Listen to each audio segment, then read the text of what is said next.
వారిద్దరూ ఎమ్మెల్సీలు. గతంలో ఒకరు కాంగ్రెస్ నుంచి గెలిచారు, మరొకరు బీఆర్ఎస్ నుంచి మండలికి వెళ్లారు. ఇప్పుడు మాత్రం వారిద్దరిని రెండు పార్టీలు దూరం పెట్టాయి. వారిద్దరే మల్లన్న, కల్వకుంట్ల కవిత. కాంగ్రెస్ ఎమ్మెల్సీగా గెలిచిన మల్లన్నను పార్టీ అధికారికంగా బహిష్కరించింది. కొన్ని కారణాల వల్ల కవితను మాత్రం బీఆర్ఎస్ దూరం పెట్టిందన్న ప్రచారం ఉంది. ఇలాంటి సందర్భాల్లో ఇద్దరు నేతలు సొంత ఎజెండాలను ఎత్తుకొని పొలిటికల్ గ్రౌండ్ లో ఉన్నారు. భవిష్యత్ ప్లాన్ లో భాగంగా ఎవరి మైలేజ్ కోసం వారు ముమ్మర ప్రయత్నం చేస్తున్నారు. పెద్ద ఎత్తున బీసీ సంఘాల సమావేశంలో పాల్గొంటున్న ఎమ్మెల్సీ మల్లన్న బీసీల కోసం ప్రత్యేక పార్టీ అవసరం అంటూ ప్రకటనలు చేస్తున్నారు. బహిరంగ సమావేశాల్లోనూ బీసీ రిజర్వేషన్లపై మాట్లాడుతూ ప్రత్యర్థులపై బాణాలు ఎక్కుపెడుతున్నారు. ప్రస్తుత రాజకీయ పరిస్థితులు 42% రిజర్వేషన్లు సాధించి తీర్చించాల్సిందంటూ సవాల్ చేస్తున్నారు. అవసరమైతే బీసీల కోసం ప్రత్యేక పార్టీ పెడతానంటూ చెప్పుకుంటున్నారు మల్లన్న. అలా బీసీల్లో పట్టు కోసం ప్రయత్నాలు ముమ్మరం చేశారు.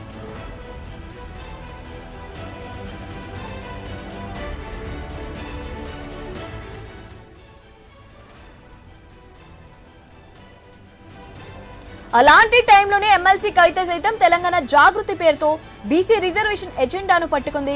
బీసీలకు 42% రిజర్వేషన్లు కల్పించాలని ప్రత్యేక చట్టం చేసిన తర్వాతనే లోకల్ ఎన్నికలకు వెళ్లాలని డిమాండ్ చేస్తుంది. ఇలాంటి టైంలోనే కవితపై మల్లన్న చేసిన వ్యాఖ్యలు అభ్యంతరకరమైనవంటూ వివాదాలు మొదలయ్యింది. జాగృతి కార్యకర్తలు వెళ్లి మల్లన్నపై దాడి చేయడం జరిగింది. అటు తర్వాత ఇద్దరు నేతలు ఒకరిపై ఒకరు ఫిర్యాదులు కూడా చేసుకున్నారు. మల్లన్న కవితపై మరో బాంబు పేల్చారు. ఎమ్మెల్సీ కవిత కాంగ్రెస్ తో టచ్ లోకి వెళ్లిందని కామెంట్ చేశారు. కాంగ్రెస్ కవిత రూపంలో తనపై దాడులు చేయిస్తుందంటూ ఆరోపణలు కూడా చేశారు. బీసీ రిజర్వేషన్లు అడ్డుకునేందుకు కాంగ్రెస్ లో పనిచేస్తున్న టీం కవితను పావుగా వాడుకుంటుందన్న ప్రచారం కూడా ఉందంటూ వ్యాఖ్యలు చేశారు. సంచలనంగా మారినటువంటి కల్వకుంట్ల కవిత గారు ఏదైతే నా మీద హత్యాయత్నం ప్రయత్నం చేసిందో ఆ అంశంలో కొన్ని విచిత్రమైనటువంటి అంశాలు బయటకు వస్తా ఉన్నాయి. నేను చేసినటువంటి వ్యాఖ్యల విషయంలో కేసీఆర్ గారి బుక్ నే రిఫరెన్స్ గా ప్రజల ముందు పెట్టిన తర్వాత బీఆర్ఎస్ పార్టీ నాయకులు ఎవరు కూడా పల్లెత్తు నోరు మెదపకుండా కవిత చేసింది తప్పు అని నిర్ధారించుకున్న తర్వాత ఆమెకు ఎవరు మద్దతు చేయకుండా ఉన్నటువంటి పరిస్థితుల్లో కాంగ్రెస్ పార్టీ నాయకులు మహేష్ కుమార్ గౌడ్ గారు, పొన్నం ప్రభాకర్ గారు ఇలాంటి వాళ్ళు ప్రెస్ మీట్ పెట్టి కల్వకుంట్ల కవితకు మేము అండగా ఉన్నామని మాట్లాడమంటే ఇక ఇంతకు మించిన దౌర్భాగ్యం ఇంకొకటి లేదు. మొన్న ముగ్గురు మంత్రులు ప్రమాణ స్వీకారం చేసినటువంటి సందర్భంలో కల్వకుంట్ల కవిత గారు కూడా ప్రమాణ స్వీకారం చేయాల్సి ఉండే, అవునా కాదా? కాంగ్రెస్ పార్టీలో కల్వకుంట్ల కవిత గారు జైన్ కావడానికి రంగం సిద్ధమైండే. ఇప్పటి కూడా ఆమె కాంగ్రెస్ పార్టీ అనధికారిక అనుబంధ సభ్యురాలుగా కొనసాగుతా ఉంది. ముఖ్యమంత్రి గారు మరి బిల్లు పాస్ చేసినాం, 9th షెడ్యూల్లో పెట్టాలని చెప్పి డిమాండ్ చేసినాం కదా, ఇప్పటి వరకు ప్రధానమంత్రిని ఎందుకు కలవలేదు? ఎమ్మెల్సీ కవిత అనధికార కాంగ్రెస్ సభ్యురాలుగా ఉందంటూ మరో బాంబు విసిరారు మల్లన్న. దానికి అనుకూలంగానే కవితకు మద్దతుగా టీపీసీసీ చీఫ్ మహేష్ కుమార్ గౌడ్ స్పందించారన్న గుసగుసలు కూడా ఉన్నాయి. మల్లన్న కవితపై చేసిన వ్యాఖ్యలు అభ్యంతరకరమేనన్న మహేష్ మహిళలను అగౌరవపరచడం మంచిది కాదంటూ ఖండించారు. ఇది కూడా మల్లన్న చేస్తున్న వ్యాఖ్యలకు బలం చేకూరుతుంది. ఎందుకంటే కాంగ్రెస్ రాష్ట్ర పార్టీకి పెద్ద టీపీసీసీ చీఫ్ ఆ స్థాయిలో ఉన్న వ్యక్తి ఖండించడం అంటే మల్లన్న చేసిన వ్యాఖ్యలు నిజమేనంటున్నారు రాజకీయ విశ్లేషకులు. కొద్ది రోజులుగా బీఆర్ఎస్ కు దూరంగా ఉంటున్న కవితను మచ్చిక చేసుకునేందుకే మహేష్ కుమార్ గౌడ్ సీన్ లోకి ఎంట్రీ ఇచ్చారన్న ఊహాగానాలు కూడా ఉన్నాయి. అంతేకాదు మంత్రి పొన్నం ప్రభాకర్ గౌడ్ కూడా రెస్పాండ్ అయ్యారు. వ్యాఖ్యలు అభ్యంతరకరమేనంటూనే కవితకు అండగా ఉంటామని అభయం ఇచ్చారు మంత్రి. అందుకేనేమో కవిత ఫ్యామిలీ నుంచి కూడా ఒక్క ఖండన రాలేదు. కవిత కాంగ్రెస్ పుట్టులో పడిందన్న సమాచారంతోనే గులాబీ బాస్ కానీ వర్కింగ్ ప్రెసిడెంట్ కేటీఆర్ కానీ స్పందించకపోవడం కూడా ప్రాధాన్యతను సంతరించుకుంది. కాంగ్రెస్ కు దగ్గరవుతుందన్న సమాచారంతోనే కారు పార్టీ నేతలు సైలెంట్ గా ఉన్నారన్న చర్చ కూడా సాగుతోంది.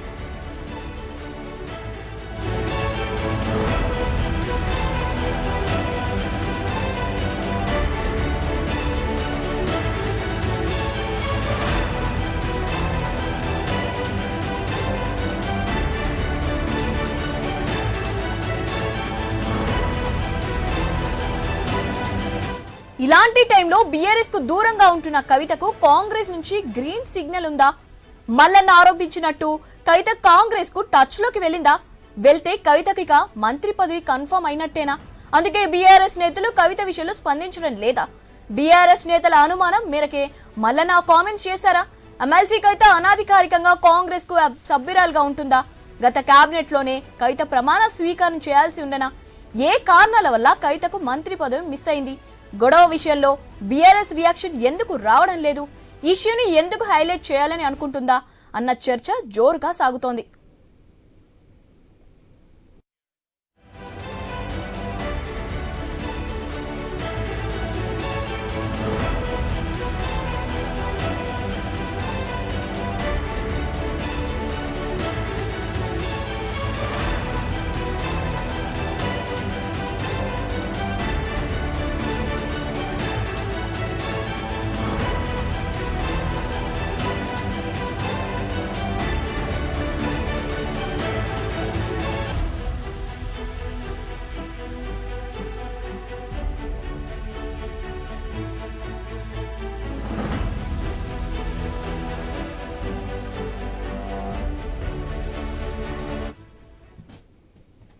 రైట్, దీనిపై అప్డేట్స్ తెలుసుకుందాం. మా ఇన్పుట్ ఎడిటర్ శ్రీకాంత్ ఉన్నారు. శ్రీకాంత్. Shivani, good afternoon. ఇద్దరు ఎమ్మెల్సీల మధ్య జరుగుతున్నటువంటి పొలిటికల్ వార్, రాజకీయ అంటే అది ఇంకా చాలా తీవ్రతర నడుస్తోంది. ఒకటి బీసీ టర్న్ తీసుకుంటే, ఇంకొకటి మహిళ అన్నటువంటి కోణంలో మహిళని కించపరుస్తూ ఏదైతే చింతపండు నవీన్ అలియాస్ తీన్మార్ మల్లన్న చేసినటువంటి కామెంట్స్ ఉన్నాయి. ఇప్పుడు పొలిటికల్ సర్కిల్స్ లో మాత్రం చాలా చర్చనీయాంశంగా మారింది. అయితే ఇద్దరికి రెండు వైపుల నుంచి ఏ పార్టీల సపోర్ట్ ఇక్కడ కనిపించడం లేదు. అటు సొంత పార్టీలుగా చెప్పుకునేటువంటి, అఫ్ కోర్స్ తీన్మార్ మల్లన్నని ఇప్పటికీ కాంగ్రెస్ పార్టీ సస్పెండ్ చేసింది. సో ఆయన ఎమ్మెల్సీగా ఉన్నారు. సో ప్రస్తుతానికి ఏ పార్టీలో లేరు, ఏ పార్టీలో పోయేటువంటి పరిస్థితుల్లో లేరు. బీసీ సంఘాలు ప్రస్తుతానికి తీన్మార్ మల్లన్నకు మద్దతుగా ఉన్నాయి. ఏదైతే కంచం పొత్తు మంచం పొత్తు అని మాట్లాడినటువంటి మాటలకు ఇంకా ఆయన అదే మాట కట్టుబడి ఉన్నారు. దీనికి సంబంధించి తెలంగాణ సామెతల్లో అదొకటి. గతంలో తెలంగాణ సామెతలు అంటూ ప్రభుత్వం ప్రచురించినటువంటి పుస్తకం ఏదైతే ఉందో, సో ఆ సాహిత్య అకాడమీ పుస్తకంలోనే ఈ లైన్ ఉంది అంటూ పేజ్ నెంబర్తో సహా చెప్తూ దీనికి ముందు మాట రాసింది, దీన్ని ఆమోదించింది కేసీఆర్ అంటూ కూడా ఆ రోజు 2017లో ముఖ్యమంత్రిగా ఉన్నటువంటి కేసీఆర్ ఆమోదంతో ఈ సామెతల పుస్తకం బయటకు వచ్చింది. ప్రభుత్వం అధికారికంగా రిలీజ్ చేసింది. దాంట్లో ఉన్నటువంటి సామెత ఇది, దీంట్లో ఎక్కడ తప్పు లేదు అంటూ కూడా ఆయన చేసినటువంటి కామెంట్ని సమర్థించుకుంటూనే ఇంకా ఉన్నారు. అయితే మహిళల్ని కించపరుస్తూ మాట్లాడారంటూ కూడా కవిత చేస్తున్నటువంటి కామెంట్. ఇక ఈ రెండింటి అంశంలో చూస్తే కనుక బీసీ సంఘాలు, కొన్ని సంఘాలు తీన్మార్ మల్లన్నకు మద్దతుగా ఉంటే, కవిత వైపు చూసుకుంటే కనుక ఇప్పటికీ సొంత పార్టీగా చెప్పుకునేటువంటి బీఆర్ఎస్ పార్టీ తనదని చెప్పుకునేటువంటి బీఆర్ఎస్ పార్టీ కూడా ఇప్పటి వరకు ఎవరు రియాక్ట్ అవ్వలేదు. ఒక్కరిద్దరు రియాక్ట్ అయినా కానీ పూర్తి స్థాయిలో అధిష్టాన నాయకత్వం మాత్రం ఎవరు రెస్పాండ్ అవ్వలేదు. కేటీఆర్ కానీ, హరీష్ రావు కానీ, కేసీఆర్ కానీ ఎవరు కూడా ఈ అంశంపై రెస్పాండ్ కావట్లేదు. సో దీన్ని బట్టి అఫ్కోర్స్ బీఆర్ఎస్ పార్టీ నుంచి కవిత ఇక ఎగ్జిట్ అయిపోయినట్టేనా, గెట్ అవుట్ అనేసారా అన్నటువంటి వర్షన్స్ ఇప్పుడు వినిపిస్తున్నాయి. సో నాదే బీఆర్ఎస్ పార్టీ అని చెప్పినా కానీ రాజకీయ పరంగా కొన్ని వైరుధ్యాలు కవితకు కేటీఆర్కు ఉన్నాయని తనే ఒప్పుకున్నా కానీ, సో ఈ కామెంట్ చేసిన తర్వాత కుటుంబం పూర్తిగా కూడా ఎవరు రెస్పాండ్ అయిపోయేసరికి కవిత ఒంటరి అయిపోయిందా బీఆర్ఎస్ పార్టీలో, ఇక జాగృతి అడుగులతోనే ముందుకెళ్లబోతుందా అన్నటువంటి వాదన ఒకటి వినిపిస్తే కనుక తీన్మార్ మల్లన్న చేసినటువంటి కామెంట్ అప్రకటిత కాంగ్రెస్ పార్టీ నాయకురాలు అని చేసినటువంటి కామెంట్ వెనకాల కూడా చాలా అంశాలని దీంట్లో మనం చర్చలో తీసుకోవాలి. గతంలో కూడా కాంగ్రెస్ పార్టీతో టచ్లోకి వెళ్ళింది కవిత అంటూ కూడా కొన్ని వార్తాపత్రికల్లో ప్రధాన బ్యానర్ ఐటమ్స్ రావడం, సో దాన్ని కవిత ఖండించడంతో పాటు మళ్ళీ మంత్రి పదవి ఇస్తే 4-5 ఎమ్మెల్యేలతో వస్తా అంటూ కూడా మల్లికార్జున ఖర్గేతోనే చెప్పారు. కాంగ్రెస్ అధిష్టానంతో టచ్లో ఉన్నారని చెప్పి వరుస కథనాలు వస్తే వాటిని కూడా ఖండించారు. బట్ ఇప్పుడు కాంగ్రెస్ పార్టీ నుంచి ఏదైతే మహేష్ కుమార్ గౌడ్ 2 రకాల కామెంట్స్ చేయడం జరిగింది. ఒకటి, కవితకేం అవసరం, కవిత బీసీ నాయకురాలు కాదు, కాంగ్రెస్ పార్టీ బీసీలకు 42% రిజర్వేషన్స్ ఇస్తే కవిత సంబరాలు చేసుకోవడం ఏంటో అర్థం కావట్లేదు అని చేసిన కామెంట్ తర్వాత కొన్ని గంటల వ్యవధిలోనే వితిన్ 1 or 2 daysలోనే కవిత మనుషులు, జాగృతి సంబంధించినటువంటి మనుషులు తీన్మార్ మల్లన్న ఆఫీస్కి వెళ్ళి అక్కడ అటాక్ చేయడం, అక్కడ గన్ ఫైర్ జరగడం, సో గాల్లోకి 5 రౌండ్ల కాల్పులు జరగడం, ఈ జరిగినటువంటి క్రమంలో కవితను ఉద్దేశించి చేసినటువంటి కామెంట్స్ తర్వాత మహేష్ కుమార్ గౌడ్ కూడా ఈ అంశం పైన రెస్పాండ్ అయ్యారు. ఏదైతే మహిళల్ని గౌరవించుకోవడం మన సంప్రదాయం, కవిత పైన మల్లన్న చేసినటువంటి కామెంట్స్ ను ఖచ్చితంగా ఖండించాల్సిందే అంటూ ఏకంగా పిసిసి చీఫ్ మహేష్ కుమార్ గౌడే రాజకీయంగా ఇన్వాల్వ్ అయి కవితకు మద్దతు తెలుపుతూ మల్లన్నను ఖండించినటువంటి నేపథ్యంలో ఇక్కడ ఇది నిజానికి పొలిటికల్ టర్న్ తీసుకుంది. ఒక బీసీ నాయకుడిగా ఉన్నటువంటి మల్లన్నకు పిసిసిగా ఉన్నటువంటి మహేష్ కుమార్ గౌడ్ మద్దతు ఇవ్వకుండా కవిత విషయంలో మద్దతు ఇచ్చేసరికి, కవితకు సంఘీభావం ప్రకటిస్తూ మల్లన్న వ్యాఖ్యల్ని ఖండించేసరికి ఇక్కడ పొలిటికల్ టర్న్ తీసుకుంటుంది. అప్రకటిత కాంగ్రెస్ పార్టీ నాయకురాల కవిత సో ఇక కారు పార్టీలోంచి బయటకు వచ్చినట్టేనా, సో హస్తం గూటికి చేరడానికి చేయందించడానికి కాంగ్రెస్ పెద్దలు సిద్ధమయ్యారా? కవితకు మద్దతు తెలుపుతున్నటువంటి క్రమం చూస్తే కనుక సొంత పార్టీ మద్దతు తెలపలేదు, కాంగ్రెస్ పార్టీ మద్దతు తెలుపుతోంది. సో ఈ అంశం చాలా అనుమానాలకు దారిస్తోంది. ఈ చర్చలు కూడా అటే కారణంగా కనిపిస్తున్నాయి. రైట్, ఇదే అంశంపైన మాట్లాడదాం. కరెస్పాండెంట్ కిరణ్ అందుబాటులో ఉన్నారు. Yeah Kiran, good afternoon. So Kavitha విషయంలో బీఆర్ఎస్ పార్టీ పూర్తిగా దూరంగానే ఉంది. కవిత విషయంలో పిసిసి మహేష్ కుమార్ గౌడ్ కానీ, కొంతమంది పొన్నం ప్రభాకర్ లాంటి వ్యక్తులు కానీ, కోర్స్ వీళ్ళు కూడా బీసీ నాయకులే. బీసీల పార్టీ వస్తుందని ప్రకటించిన తర్వాత జరిగిన దాడి, ఆ తర్వాత అంతకుముందు మళ్ళీ చేసినటువంటి కమెంట్స్, ఈ గన్ ఫైర్ అటాక్లు ఇవన్నీ జరిగిన తర్వాత కవితకు మద్దతుగా కాంగ్రెస్ పార్టీ అధినాయకత్వం కదులుతోంది. ఎట్లా చూడొచ్చు కిరణ్? ఎస్ శ్రీకాంత్, ఇప్పుడు స్టేట్ పాలిటిక్స్ లో ఇప్పుడు తీన్మార్ మల్లన్న వర్సెస్ కవిత ఈ ఇష్యూ అయితే కొంత హాట్ టాపిక్ గా మారినటువంటి పరిస్థితి అయితే ఉంది. ఇటు 42 అంటే బీసీలకు 42% రిజర్వేషన్లకు సంబంధించి వీరిద్దరు కూడా పోటాపోటీ ఉద్యమం చేశారు. ఆ తర్వాత ఇటు కవితను టార్గెట్ చేస్తూ తీన్మార్ మల్లన్న కొన్ని సంచలనమైనటువంటి ఆరోపణలు చేయడం, ఆ తర్వాత వీరిద్దరి మధ్య వార్కు తెరలేపడం కూడా ప్రస్తుతం అయితే రాష్ట్ర రాజకీయాల్లో చర్చ సాగుతుంది. అయితే ఈ చర్చ సాగుతున్నటువంటి నేపథ్యంలోనే తీన్మార్ మల్లన్న కొన్ని కీలకమైనటువంటి వ్యాఖ్యలు చేశారు. ఇప్పుడు ఆయన కామెంట్సే రాష్ట్ర రాజకీయాల్లో కూడా ఒక చర్చకు తెరలేపాయని చెప్పొచ్చు. ఏదైతే ఇటు బీఆర్ఎస్ పార్టీకి సంబంధించి అంటే కవిత ఇష్యూ కావచ్చు, అంటే కవితపై తీన్మార్ మల్లన్న చేసేటువంటి కామెంట్స్ సంబంధించి ఇప్పుడు బీఆర్ఎస్ నేతలు కావచ్చు, బీఆర్ఎస్ మహిళా విభాగం సంబంధించిన నేతలు కూడా ఎవరు కూడా స్పందించని పరిస్థితి అయితే ఉంది.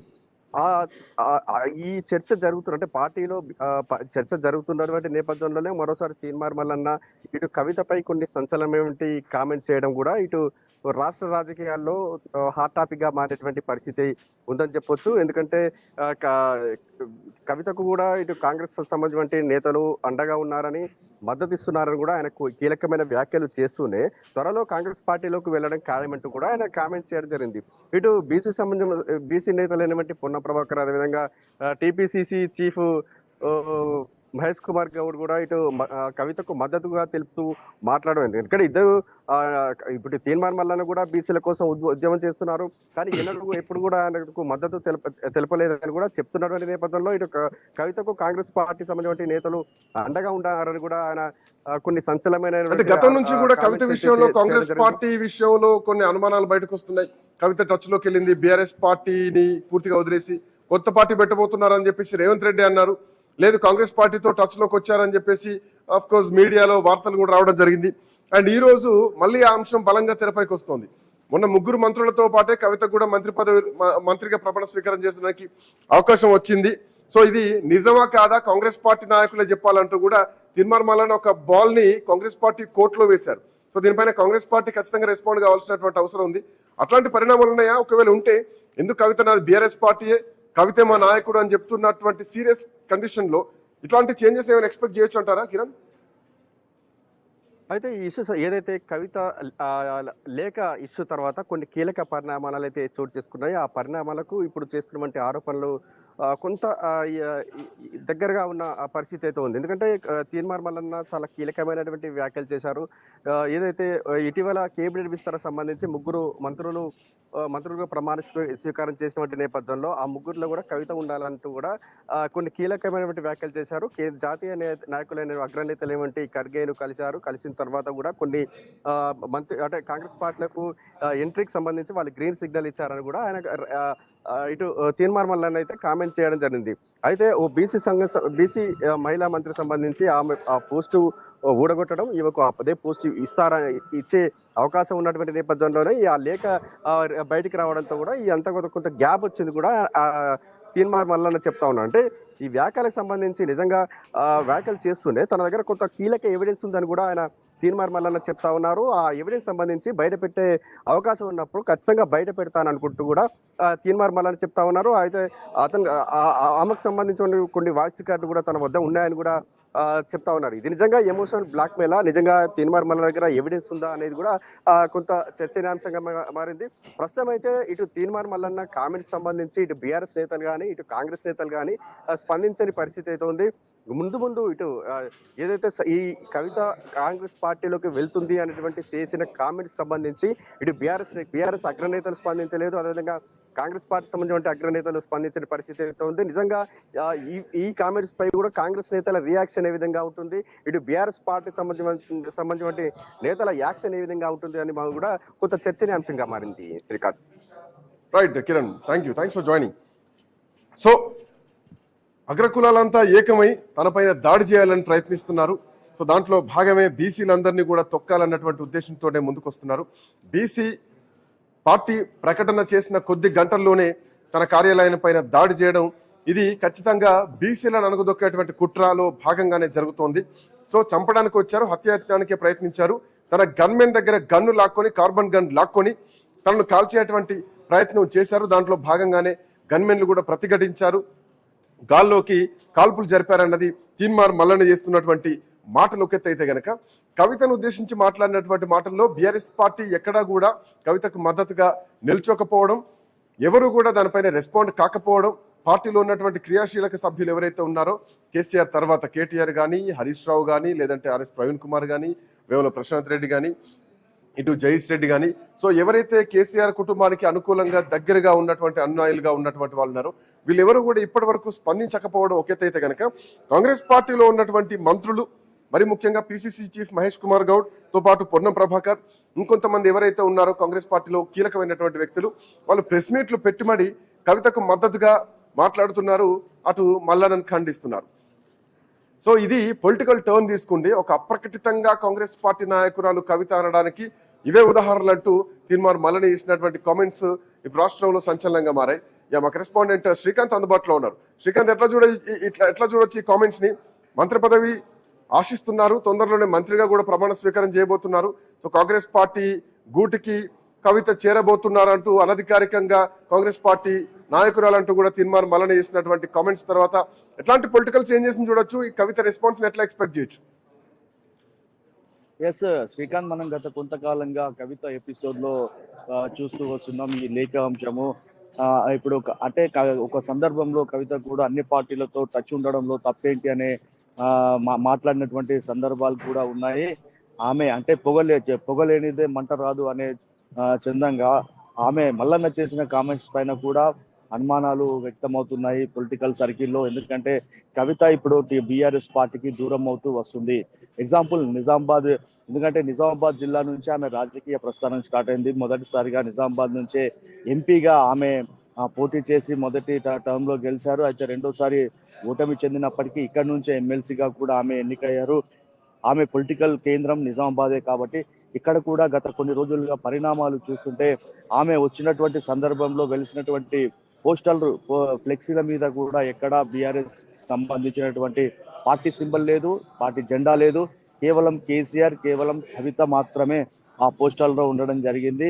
ఆ తరువాత ఆమె ఇక్కడ నిజామాబాద్ జిల్లా పర్యటనకు వచ్చినటువంటి సందర్భంలో బీఆర్ఎస్ కి సంబంధించినటువంటి జిల్లాకు సంబంధించినటువంటి ముఖ్య నేతలు ఎవరు ఆమెను కలవకుండా దూరంగా ఉంటూ వస్తారు. అదే జిల్లాకు చెందినటువంటి వ్యక్తి PCC chief Mahesh Kumar Goud. So అదే జిల్లా నుంచి ఎంపీగా పోటీ చేసి గెలిచినటువంటి వ్యక్తి నిజామాబాద్ లో కవిత. సో ఇట్లా పిసిసి నుంచి ఏమైనా ఢిల్లీకి ఏమైనా కొంత రాయబారం ఏమైనా నడుస్తుంది అనుకోవచ్చా? సో జిల్లా సెంటిమెంట్ ఏమైనా వర్కౌట్ అవుతుందా? పిసిసి మహేష్ కుమార్ గౌడ్ మద్దతు ఇస్తున్నారంటేనే ఇక్కడ కొన్ని అనుమానాలని తీర్మానం మల్లన్న బయట పెడుతున్నారు. 100% అనుమాన పడాల్సిందే శ్రీకాంత్. ఎందుకంటే గతంలో ఇక్కడ కవిత టూర్ తర్వాత పిసిసి చీఫ్ మహేష్ కుమార్ గౌడ్ తన సొంత జిల్లా నిజామాబాద్ కు రావడం జరిగింది.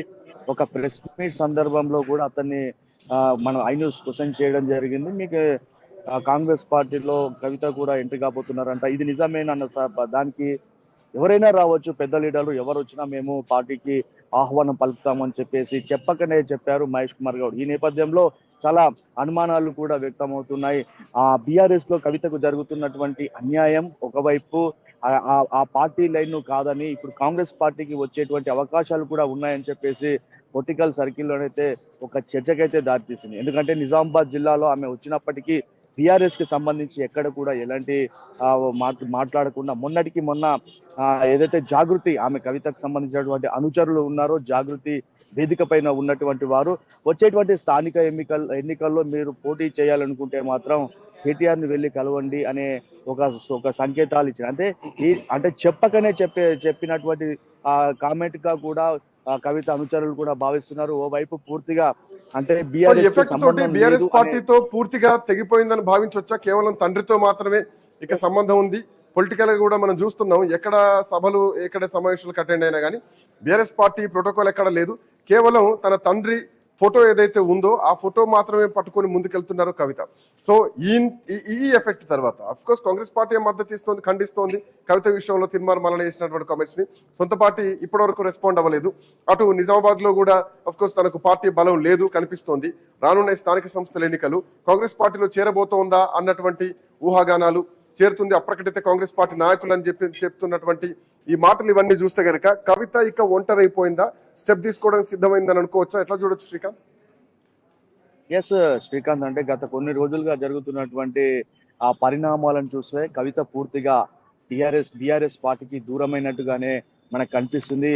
ఏ వేదికలో చూసినా తండ్రి పేరు మాత్రమే చెప్తుంది. ఆయన నాకు పొలిటికల్ గురువు, తండ్రి లేనిదే నేను లేను అనే విషయాన్ని మాత్రమే చెప్తుంది. కానీ పూర్తిగా ఆమె బీఆర్ఎస్ పార్టీ నుంచి సైడ్ ట్రాక్ అయినట్టుగా తెలుస్తుంది. ఆ మొదట్లో జాగృతి పేరు మీదనే పార్టీ పెడతాం అనుకున్నారు, కానీ ఆ పార్టీ పెడితే ఎలా ఉంటుంది ఏంటి దీనిపైన మా మేధోమథనం కూడా జరిగినట్టుగా మనకు తెలుస్తుంది. పార్టీ పెడితే ఎట్లా ఉంటుంది ఏంది అని దానిపైన. అయితే ఇప్పుడు ఉన్నటువంటి కాంగ్రెస్ పార్టీ ప్రభుత్వం ఉంది. సో బీజేపీకి వెళ్దామంటే అప్పుడు బీజేపీ కేసులు లిక్కర్ కేసుకి సంబంధించి ఇది ఉంది కాబట్టి ఆమె కాంగ్రెస్ వైపే మొగ్గు చూపుతున్నటువంటి పరిస్థితి కూడా ఉంది. చాలా మంది కాంగ్రెస్ నేతలతో ఆమె టచ్ లో ఉన్నారు. ముఖ్యంగా నిజామాబాద్ జిల్లాకు సంబంధించినటువంటి ప్రదేశ్ కాంగ్రెస్ పార్టీ అధ్యక్షులు పిసిసి మహేష్ కుమార్ గౌడ్ తో కూడా చాలా సార్లు టచ్ లో ఉన్నట్టు కూడా వార్తలు అయితే వెలువడుతున్నాయి. నిన్న జరిగినటువంటి ఇష్యూలో కూడా మల్లన్న ఇష్యూలో కూడా పిసిసి కావచ్చు వారు ఆమెకు సపోర్ట్ గా మాట్లాడుతున్నటువంటి అంశాలను పరిగణిస్తే మాత్రం కవిత కాంగ్రెస్ పార్టీలోకి వచ్చే అవకాశాలు అయితే స్పష్టంగా కనిపిస్తున్నాయి. Srikanth, Srikanth, thanks for joining. మొత్తానికి కవిత దారి ఎటు అన్నది ఒక $1 మిలియన్ క్వశ్చన్ లాగా మారిపోయింది. సో దీనికి కవిత రెస్పాండ్ అయితే తప్ప దీనికి సమాధానం దొరకదని చెప్పాలి. ఒకవైపు ఇప్పటికే ఇద్దరు ఎమ్మెల్సీల మధ్య ఒక యుద్ధ వాతావరణం నడుస్తోంది. మాటలు కాదు తూటాలు కూడా పేలుతున్నాయి. ఇదివరకు మాటల తూటాలు అనేది ఇప్పుడు మాటలకు బదులుగా తూటాలు పేలుతున్నది మాత్రం స్పష్టంగా కనిపిస్తోంది. సో దానికి సాక్ష్యంగానే అటు తీన్మార్ మల్లన్నకు సంబంధించినటువంటి ఆఫీస్లో రక్తం పడిపోవడం ఫ్లోర్ పైన, సో రక్తపు మరకల సాక్షిగా బీసీ పార్టీ పెడుతున్నాం, బీసీ రాజ్యాధికారం వస్తా ఉంటూ కూడా చాలా సంచలన కామెంట్ చేసిన తర్వాత కవిత విషయంలో కూడా ఇంకొక కామెంట్ రావడం జరిగింది. అప్రకటితంగా కాంగ్రెస్ పార్టీలో ఉన్నటువంటి వ్యక్తి, అందుకే కాంగ్రెస్ పార్టీ నాయకులు రెస్పాండ్ అవుతున్నారు, మద్దతు ఇస్తున్నారు. దీనికి కాంగ్రెస్ పార్టీ సమాధానం చెప్పాలంటూ కూడా ఒక బాల్ ని కాంగ్రెస్ పార్టీ కోర్టులో వేశారు తీన్మార్ మల్లన్న. రైట్ స్వామి, గుడ్ ఆఫ్టర్నూన్. ఒకటి, బీఆర్ఎస్ పార్టీ నుంచి కవిత కంప్లీట్ గా ఎగ్జిట్ అయిపోయింది అనడానికి కొన్ని సంకేతాలు ఇక్కడ మనకు కనిపిస్తున్నాయి. ఎందుకంటే ఇంటి ఆడబిడ్డకు కష్టం వస్తే ఏ తల్లిదండ్రులైనా ఏ తోడబుట్టులైనా ఖచ్చితంగా ఒక అడుగు ముందుకేస్తారు. తెలంగాణలో కానీ భారతదేశంలో కానీ అదంతా నైజం అది. బట్ ఇప్పుడు కవిత విషయంలో బీఆర్ఎస్ పార్టీ నాయకత్వం ఎవరు ముందుకు రావట్లేదు, కనీసం రెస్పాండ్ అవ్వట్లేదు. సో కవిత ఎగ్జిట్ అయిపోయారా అన్న కామెంట్ కంటిన్యూషన్ గా కొత్త పార్టీ పెట్టబోతున్నారా ముఖ్యమంత్రి రేవంత్ రెడ్డి గతంలో ఢిల్లీలో చేసిన కామెంట్ల ప్రకారం, లేదంటే అప్రకటిత కాంగ్రెస్ పార్టీ నాయకురాలు మంత్రి పదవి ప్రమాణ స్వీకారం కూడా చేయబోతున్నారు అన్నటువంటి కామెంట్స్. ఈ 3 కామెంట్స్ ని ఎట్లా చూడొచ్చు స్వామి? శ్రీకాంత్, ఒకవైపు బీఆర్ఎస్ పార్టీలో తాను కొనసాగుతాను, బీఆర్ఎస్ పార్టీ నాదే, నేను కేసీఆర్ నాయకత్వంలోనే పనిచేస్తానని చెప్పేసి కవిత స్పష్టం చేస్తున్నారు. కానీ మొన్నటి దాడి జరిగిన తర్వాత బీఆర్ఎస్ పార్టీలో ఒక్క మధుసూదనాచారి తప్ప ఎవరు కూడా అధికారికంగా స్పందించట్లేదు. మధుసూదనాచారి కూడా శాసన మండలి బీఆర్ఎస్ పక్ష నేతగా ఆయన కొనసాగుతూ ఉన్నారు, ప్రధాన ప్రతిపక్ష నాయకుడిగా కొనసాగుతూ ఉన్నారు. దీంతో ఆయన కవిత విషయంలో జరిగినటువంటి ఆ మాటల దాడిని కావచ్చు, జరిగినటువంటి ఘటన విషయంలో తీన్మార్ మల్లన్న వ్యవహారం పైన కూడా ఆయన కొంత ఆగ్రహం వ్యక్తం చేస్తూ ఒక ఖండన ప్రకటన అయితే జారీ చేయడం జరిగింది. బహిరంగంగా ఎక్కడ కూడా మీడియాతో ఆయన మాట్లాడలేదు. కానీ బీఆర్ఎస్ పార్టీలో జరుగుతున్న పరిణామాలపైన కవిత విషయంలో పార్టీ హైకమాండ్ ఏమనుకుంటుందన్న విషయాన్ని కూడా అందరూ ఆలోచిస్తున్నారు. పార్టీ హైకమాండ్ కనుక సూచన లేకుండా ఎవరు కూడా ఈ విషయంలో స్పందించట్లేదు. ఎందుకంటే వాళ్ళ కుటుంబ సభ్యుల విషయంలో మనం తలదూరిస్తే అనవసరంగా మనం బదనామవుతాము, తర్వాత వారు ఏకమైతామో తర్వాత మనం అందులో బ్లఫ్ అవుతామని చెప్పి చాలా మంది నేతలంతా కూడా భయపడుతున్నారు. ఎమ్మెల్సీ కవిత విషయంలో పార్టీ అధినేత కేసీఆర్ ఏదో ఒక నిర్ణయం తీసుకోవాలి, ఆమె పార్టీకి సంబంధించిన విషయంలో కొన్ని లైన్ దాటుతున్నారా లేదా పార్టీలో పనిచేస్తారా? తెలంగాణ జాగృతి ఒకవైపు బీఆర్ఎస్ పార్టీలో, ఒకవైపు ఆమె సమాంతరంగా పార్టీ కార్యక్రమం నిర్వహిస్తూ ఉంది. బీసీ రిటైర్మెంట్ పూలే పెట్టి కార్యక్రమాలు బీసీల హక్కుల కోసం పోరాడుతున్నారని చెప్తూ ఉన్నారు. దీంతో ఇటు ఎమ్మెల్సీ తీన్మార్ మల్లన్న ఐలయ్య చింతపండి నవీన్ ఏదైతే కామెంట్ చేశారో కామెంట్స్ మరింత ఆయన ఘాటుగా కవిత పైన మాట్లాడుతున్నటువంటి విషయాన్ని మనం గమనిస్తూనే ఉన్నాము. ఒకవైపు ఇది పొలిటికల్ గా రప్చర్ జరుగుతుంది, ఒకవైపు ఇరువురు కూడా ఇటు కవిత కూడా శాసన మండలి చైర్మన్ గుత్తా సుఖేందర్ రెడ్డిని కలిసింది, అటు తీర్మాన మల్లన్న కూడా గుత్తా సుఖేందర్ రెడ్డిని కలిసి ఒకవైపు ఆయన కూడా ఫిర్యాదు చేశారు. పరస్పరం ఫిర్యాదు చేసుకుంటూ ఉన్నారు, ఇద్దరు కూడా కేసులు పెట్టుకుంటూ ఉన్నారు. రెండు వర్గాల నుంచి అంతే స్థాయిలో దాడి ఎదురు దాడి మోడల్ యుద్ధం అయితే కొనసాగుతూ ఉన్నది. దీనికి తోడు ఇప్పుడు జరుగుతున్నటువంటి ఈక్వేషన్స్ లో మీరు అన్నట్టుగా బీఆర్ఎస్ పార్టీ నుంచి ఆమెకు ఎందుకు మద్దతు లభించలేదు అనేది కూడా ఇప్పుడు పొలిటికల్ సర్కిల్స్ లో పెద్ద చర్చ జరుగుతుంది. ఈ విషయంలో కేసీఆర్ స్పందించలేదు, ఒక ట్వీట్ చేయలేదు, ఒక ప్రకటన చేయలేదు. కేటీఆర్ కూడా ప్రతి సంవత్సరం మీద స్పందించేటువంటి కేటీఆర్ కూడా ఈ విషయంలో ఎందుకు స్పందించలేదు అనే ఒక చర్చ అయితే కొనసాగుతూ ఉన్నది. జనరల్ చూస్తే స్వామి, కేటీఆర్ కు ఏసీబీ నోటీసులు వచ్చినప్పుడు కవిత రెస్పాండ్ అయ్యారు ట్విట్టర్ వేదికగా. కానీ కవిత విషయంలో ఇట్లాంటి కామెంట్ చేస్తే అటు జాగృతి కానీ మహిళా లోకం కానీ ఈవెన్ కాంగ్రెస్ పార్టీలో ఉన్నటువంటి పెద్దలు మహిళలను గౌరవించుకోవాలి, ఇట్లాంటి కామెంట్లు చేయొద్దని మాట్లాడినా కానీ కేటీఆర్ కనీసం ట్వీట్ చేయకపోవడం, అంటే కవిత కొంత రాజీకి ప్రయత్నించినా కానీ కేటీఆర్ ఇక్కడ కఠినంగా ఉన్నారని చెప్పేసి అర్థం చేసుకోవచ్చా ఈ వర్షం చూస్తే? అంటే ఒకవైపు జరుగుతున్న పరిణామాల్లో కవితకు మద్దతుగా ఇటు పొన్నం ప్రభాకర్ మాట్లాడారు, అటు పిసిసి చీఫ్ మహేష్ కుమార్ గౌడ్ మాట్లాడారు, చాలా మంది కాంగ్రెస్ నేతలు కూడా మాట్లాడారు. మల్లన్న మాట్లాడిన విషయంలో అవి కొంత మహిళలను ఉద్దేశించి అలా మాట్లాడ ఉండాల్సింది కాదు అని చెప్పేసి ఖండిస్తూనే ఆమె విషయంలో కొంత వారు సానుభూతి చూపించారు, సానుకూలంగా మాట్లాడారు. మల్లన్నను ఒకవైపు కాంగ్రెస్ పార్టీని సస్పెండ్ చేశారు కాబట్టి ఆయన కాంగ్రెస్ పార్టీ ఓన్ చేసుకోలేదు. కానీ కాంగ్రెస్ పార్టీ మల్లన్నను ఓటు చేసుకోకుండా కవితను ఓన్ చేసుకుంటుంది అనేది కూడా మల్లన్న చేసినటువంటి ఆరోపణ. కవిత అప్రకటితంగా కాంగ్రెస్ పార్టీలో కొనసాగుతున్నారు, ఆమె వెనుక సీఎంఏ ఉన్నాడని చెప్పేసి పరోక్షంగా మల్లన్న కూడా ఒకవైపు కొన్ని కామెంట్స్ అయితే చేయడం జరిగింది. దీంతో ఇప్పుడు కవిత విషయంలో బీఆర్ఎస్ స్పందించకుండా అంతే స్థాయిలో కాంగ్రెస్ స్పందిస్తుంది. దానికి తోడు ఇప్పుడు చాలా మంది కూడా బయట ప్రతి చిన్న విషయానికి స్పందించేటువంటి కేటీఆర్ తన సొంత సోదరి విషయంలో ఎందుకు స్పందించట్లేదు అనేది కూడా కొంత నైతికమైనటువంటి ప్రశ్న అయితే తలెత్తుతుంది. కానీ పార్టీ అధినేత కేసీఆర్ ఈ విషయంలో కొంత ఆయన అంటిముట్టినట్టుగా ఉంటున్న కారణంగానే వీళ్ళు ఆ విషయంలో మాట్లాడాలంటే కొంత కేటీఆర్ కావచ్చు, మిగతా పార్టీకి సంబంధించిన కీలక నేతలంతా కూడా కొంత భయపడుతున్నట్టుగా కావచ్చు, లేకపోతే ఆయన విషయంలో ఆయన మాట్లాడకపోతే మనం మాట్లాడితే ఏమవుతుందని చెప్పేసి కూడా వాళ్ళు ఆలోచిస్తున్నా తెలుస్తుంది. కానీ వారు వ్యక్తిగతంగా స్పందించి ఈ విషయంలో కొంత ప్రకటన చేస్తే బాగుండేది అనే ఒక చర్చ కొనసాగుతుంది. Srikanth, right, thank you so much, thanks for joining Swami. So Kavitha విషయంలో కాంగ్రెస్ పార్టీ నాయకులు రెస్పాండ్ అవుతున్నారు, కానీ సొంత పార్టీకి చెందినటువంటి బీఆర్ఎస్ పార్టీ నాయకత్వం కేటీఆర్ కానీ హరీష్ రావు కానీ కేసీఆర్ కానీ ఎవరు కూడా ఇప్పటి వరకు రెస్పాండ్ అయినటువంటి సందర్భాలు దాఖలాలు మాత్రం కనిపించలేదు. బట్ ఈ అంశం రాను ఎటు తిరగబోతోంది. మల్లన్న కవిత విషయంలో చేసినటువంటి కామెంట్స్ ఏవైతే ఉన్నాయో అప్రకటితంగా కాంగ్రెస్ పార్టీ నాయకురాలు సీఎం వెనుక సపోర్ట్ ఉన్నారు అని చేసినటువంటి కామెంట్స్ కి కవిత రియాక్షన్ కానీ బీఆర్ఎస్ పార్టీ రియాక్షన్ కానీ ఎట్లా ఉండబోతోంది, నిజంగానే ఇది వాస్తవమా? అందుకే ఈ రోజు కవితను బీఆర్ఎస్ పార్టీ నాయకత్వం దూరం పెట్టిందా? కవిత కొత్త పార్టీ పెట్టబోతున్నారా? కాంగ్రెస్ పార్టీలో చేరబోతున్నారా? చేరితే మంత్రి పదవి ఇవ్వబోతున్నారా? గతంలో వచ్చినటువంటి వార్తా కథనాలు కానీ ఇప్పుడు జరుగుతున్నటువంటి పరిణామాలు కానీ ఒకదానికొకటి లింక్ అవుతున్న పరిస్థితులు కనిపిస్తున్నాయి. చూద్దాం ఎటువైపు దారి తీయబోతుందో. That's all for now. Next updates continue అయితే కీప్ వాచింగ్ న్యూస్.